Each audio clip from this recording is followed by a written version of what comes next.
I'm going to show you a style of finger picking called Travis picking.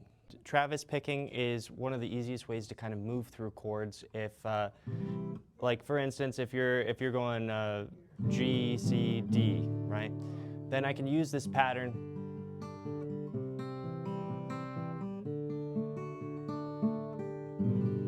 It's very nice. Now, what it's called, I call it inside-outside picking, and that's really just to keep it simple for my right hand.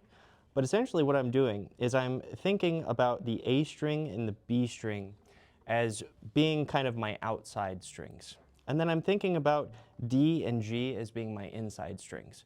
So I'm going to go outside, inside, inside, outside. So out, in, out. I'm going to be plucking A, G, D, B.